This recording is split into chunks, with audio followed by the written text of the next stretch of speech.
Hello everyone, তোমরা সবাই কেমন আছো? আশা করছি খুব ভালো আছো আর আমিও খুব ভালো আছি। এটা হচ্ছে চামুণ্ডা পুজোর আগের দিনের ব্লগ। তো এখন হচ্ছে বাজে ভোর 5টা নাগাদ। তো আমরা এখন চলে এসেছি ঠাকুরের মন্দিরে। আর দেখো ঠাকুরের মন্দিরে কতটা ভিড়। ঠাকুর যেহেতু নাচবে এর জন্য সবাই এসছে। তো এখনও ঠাকুর নাচার জন্য বেরোয়নি। তো বেরোনোর আগে ঠাকুর এখানে বসে একটুখানি পুজো হয়। তো পুজো হওয়ার পরে তারপরে ঠাকুর নাচবে। আর ঠাকুর বেরোয় 3-4 বার মতো বেরোয়, যে সকালে বেরোবে, বিকেলের দিকে বেরোবে, আর একবার রাতে লাস্ট বেরোবে, আর কালকে পুজো হবে।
এটা হচ্ছে রাত্রেবেলা আবার দিদি আর আমি যাচ্ছি, মা পরে আসবে।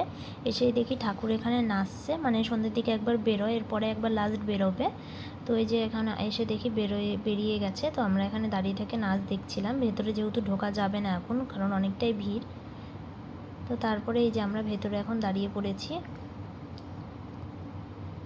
দিদি আর আমি। তো ঠাকুর বেশিক্ষণ আমরা এসে দেখলাম 2-3 পাক মতো দিয়েছে, আর বেশি নাচতে পারে না, যেহেতু ঠাকুর যে সাজে সে অসুস্থ, ওর জন্য। তো আমরা বসেছিলাম। তারপরে এই যে এখানে এখন ছোটো কালী নাচার জন্য বেরিয়েছে। বড় ঠাকুর নাচার পরে এই ঠাকুর নাচে।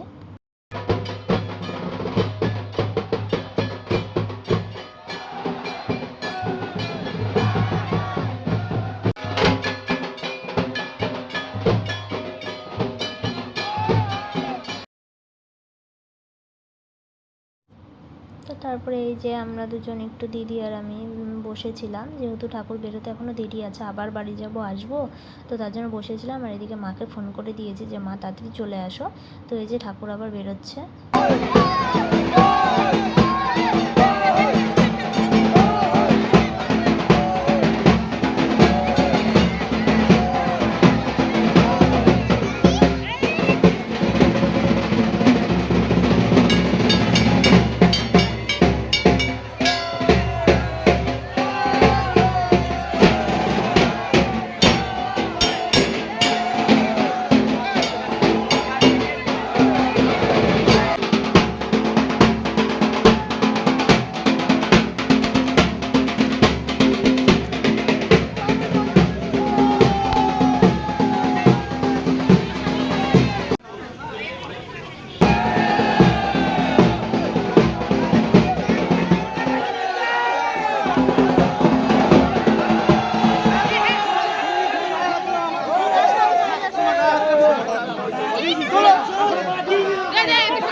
বছরের মতো মায়ের নাচা হয়ে গেছে, তো এখন যাচ্ছে হচ্ছে মন্দিরে। তো আশা করছি এই ব্লগটি তোমাদের ভালো লেগেছে। ভালো লাগলে অবশ্যই একটি লাইক করো, চ্যানেলটিকে সাবস্ক্রাইব করো। দেখা হচ্ছে নেক্সট ব্লগে।